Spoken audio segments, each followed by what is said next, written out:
நான் கூட கொடையை வந்து ஏன் இப்படி பிடிச்சிக்கிறேன்னா இப்படி திருப்பினா இப்படி பிடிச்சிட்டு பறந்துறேன். அதுதான் கொடை வந்து இப்படி பிடிச்சிக்கிறேன்.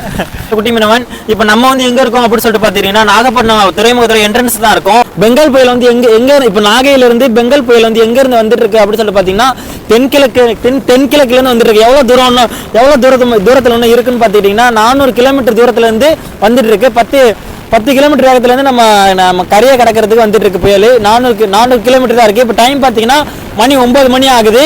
இன்னைக்கு என்ன டேட்னு சொல்லி பார்த்தா நவம்பர் 27, 2024. கடலோட அலையெல்லாம் பாத்தீங்கன்னா 9-12 அடிக்கும் உயரமா கிளம்புது. அங்க கடலோட சீற்றத்தை பார்த்தாலும் தெரியும். ரொம்ப கடலை பார்த்துருப்பீங்க. கடல்ல பாத்தீங்கன்னா ஒரு மாதிரி சேறு குழம்புன மாதிரி கிடக்குல்ல.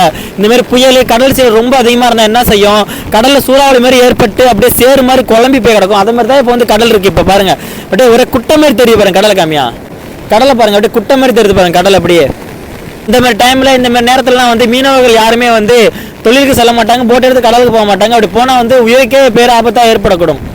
இப்போ வந்து அங்க 400 கிலோமீட்டர் தூரத்துல இருக்கிற ஒரு புயல் வந்து பெங்கால் புயல் வந்துட்டு அது கிட்ட வர்றதுக்கு ஒரு சூறாவளியாக உருவாக்கி நம்ம கரையை வந்து பெரிய பேர் ஆபத்தை ஏற்படுறதுக்கு வாய்ப்பு இருக்கு.